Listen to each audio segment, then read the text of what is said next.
Bueno, segundo bloque de Línea de 3 y como dice Wilmar, a nosotros nos encanta hablar de libros, que ya aprovechamos para decirles que Wilmar ya va a estar el próximo lunes con nosotros. Bueno, nos encanta hablar de libros y hoy vamos a hablar de uno, Manuel, muy especial que se estuvo presentando hace poquito. Hablamos con su escritor, Juan Andrés Silva, en los cuentos del Deportivo Miguelete. 16 cuentos muy particulares y bueno, vamos a estar conversando de ello, Manu. Sí, lo que tiene de particular tal vez es que su primer novela, ficción, sus primeros cuentos, que la pandemia tuvo mucho que ver en la generación, ¿no?, de este libro, Cuentos del Deportivo Miguelete, y que además tiene como detalles que no van sobre el fútbol en sí, no sobre el hecho en sí, sino en esos personajes que hay en el entorno, y ese es un valor muy interesante que tiene este libro. Sí, y que tiene mucho también de un entorno de su infancia, como el Parque Posadas, el Miguelete. Bueno, para hablar de cómo fue este proceso que les decía Manu de la pandemia y demás, vamos a hablar con Juan Andrés Silva sobre los cuentos del Deportivo Miguelete.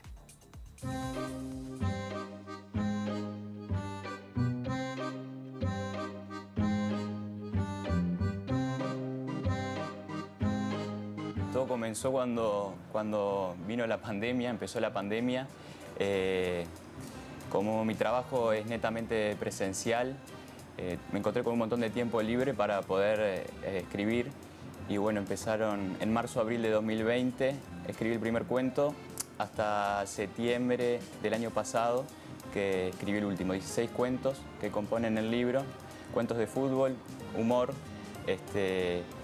y todo en el encuadre del Club Deportivo Miguelete, un club ficticio donde se desarrollan estas historias con personajes variopintos, en los que se encuentran jugadores, dirigentes, hinchas, gente que trabaja en el club.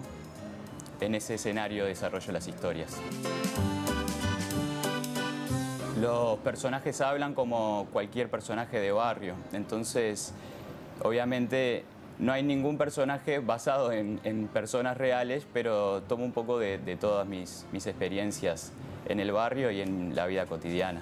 Y esos personajes que sí están variopinto, ¿son los personajes que podemos encontrar hoy en el fútbol, que están en ese satélite del fútbol? Bueno, sí, hiperbolizado, tal vez de manera exagerada, viven la pasión del fútbol a niveles que los hacen tomar decisiones polémicas, por decirlo de alguna forma, con tal de que el equipo gane o se salve del descenso, porque el Deportivo Miguelete tiene mucho de cuadro chico, de cuadro barrial, entonces todos los hinchas se conocen y siempre están tratando de hacer todo lo posible para que el equipo se salve del descenso o ascienda a primera.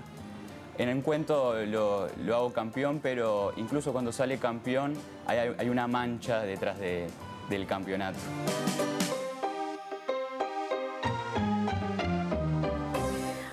Bueno, sin duda que lo que tiene este libro es que varios hinchas de distintos cuadros, sobre todo los cuadros barriales, se van a encontrar con personajes que si bien no son iguales, tienen mucho parecido y van a poder reconocer. Preciosa además la librería en la que estuvimos, la librería Parisón, para hacer esta entrevista en un entorno precioso. Manuel, sí, en la contratapa nos encontramos con una crítica de un lector, una crítica muy especial. A ver, contanos. una reseña así de un jugador de fútbol profesional que lo conocemos todo y que lo vamos a compartir a continuación. Juan hizo un libro con relatos de fútbol sobre personas rodeadas de fútbol, y ese es el valor, no de ganadores y perdedores, de personas recorriendo sus caminos con alegrías y miserias, y encima con mucho humor. Lo leí sorprendido, intrigado y sonriente, y lo recomiendo de corazón. ¿Sabés quién lo dijo esto, Vicky? ¿Quién lo dijo? En la reseña de Sebastián Papelito Fernández, que es un asiduo lector que incluso ha participado en Pelotas de Papel, por ejemplo, una edición que se hizo en Argentina, primero con jugadores deportistas y ahora se hizo también en Uruguay. Y bueno, que tiene esta reseña súper interesante de Seba Fernández, un mundialista, por ejemplo. Sí, y que la verdad que nos estamos encontrando mucho últimamente y dentro del marco de la pandemia, que la verdad que dejó cosas horribles, pero también surgieron estas cosas de utilizar tiempos para poder escribir, que se está dando mucho, como les hemos hablado en distintos programas, la lectura vinculada al fútbol y también los protagonistas del fútbol vinculados a la lectura y acercándose a estos libros. Sobre estos 16 cuentos y lo que tratan cada uno de ellos, ellos hablamos con Juan Andrés.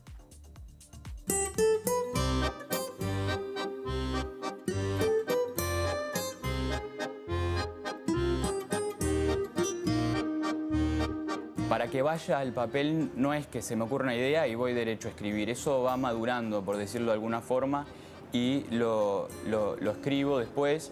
Y al mismo tiempo, ese cuento ya hecho también lleva un tiempo de maduración. Eso va para el cajón o la carpeta de la computadora y está por lo menos 5 o 6 meses ahí hasta que lo vuelvo a releer y corregir y ver si me gusta o no. Yo tengo un parámetro, por decirlo de alguna forma, que cuando leo un cuento y lo leo y digo, esto no lo escribí yo o algo así, es como una buena medida para decir, bueno, esto está bueno porque me termino de desprender de la historia.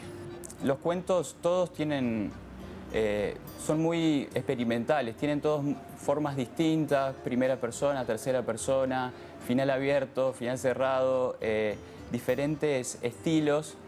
Trato de que sea cada cuento una historia diferente y al mismo tiempo desafiarme y escribir de maneras distintas cada uno.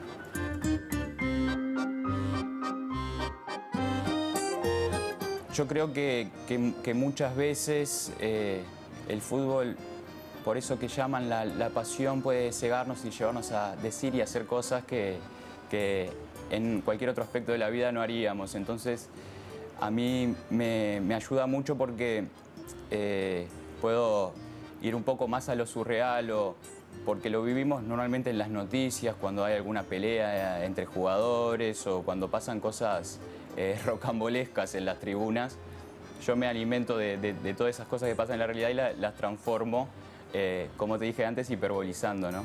En realidad el fútbol es el vehículo para contar historias de estos personajes y no hay tantos partidos, tampoco hay algunos partidos, pero me interesa más desarrollar la psicología y las andanzas de varios de estos personajes.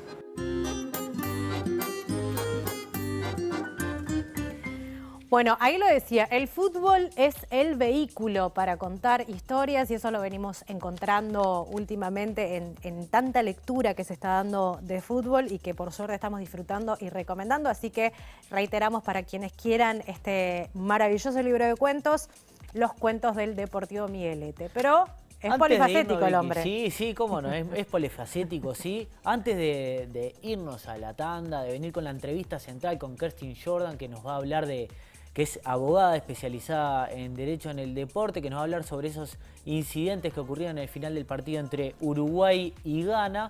Bueno, ¿qué pasó? ¿Qué sanción se le puede venir a Uruguay? Antes vamos a compartir a Juan Andrés Silva, porque no solo escribe, sino que también actúa, bueno, interpretando uno de sus cuentos. Así que nos vamos a la tanda y enseguida volvemos. Y antes escuchamos a Juan Andrés Silva y una gran actuación.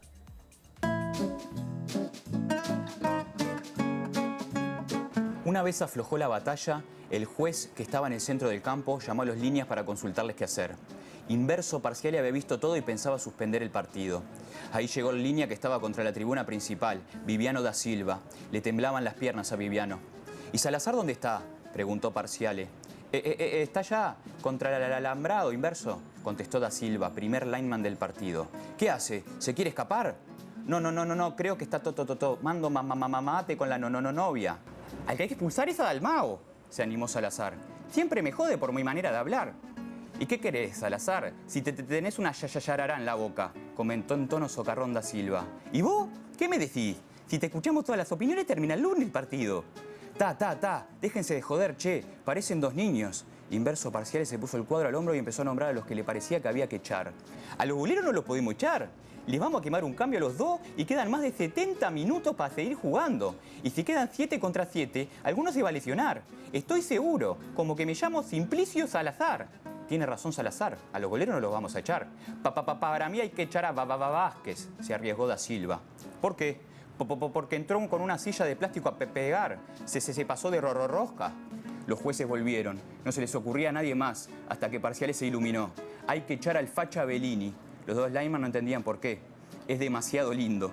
Nunca estuvieron tan de acuerdo los referees. Entre los tres no armaban una cara geométricamente ordenada. De lo que en ningún momento se percataron era de que habían dejado adentro de la cancha a los dos jugadores que habían empezado la gresca.